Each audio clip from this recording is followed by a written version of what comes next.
How to sign in paperless employee account portal. Hi everyone, this is Alana from Create Login and Delete. Let's jump right into the video.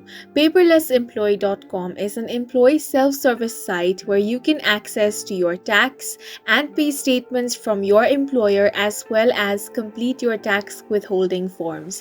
If you want to log into your account, you simply have to open up any web browser and on the search box you want to search for paperlessemployee.com/associates and press enter. Then that is going to bring you to this website. Here on the box on your left hand side, you can enter your user ID. Then you can enter your password. Once you have entered both the details, you can click on the login option, and once you do that, you will be able to log into your account. In case you have forgotten your user ID, click on the user ID option below and that's going to bring you to this page. On this page, to retrieve your forgotten user ID, you first have to enter your social security number or social insurance number. Then enter the first 3 letters of your last name. Now click on the authenticate option, and after all the details have been completed, you will be able to retrieve your user ID.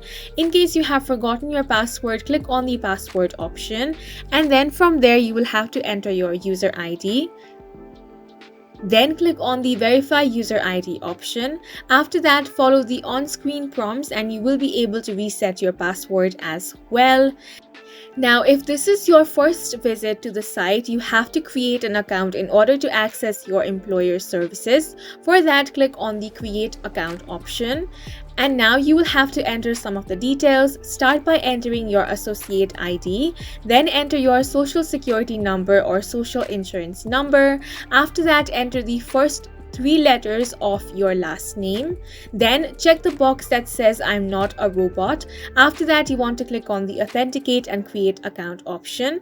After all of this is done, you will be able to create a new account. And that's it for this video. Please make sure to hit the like button and subscribe for more helpful tutorials.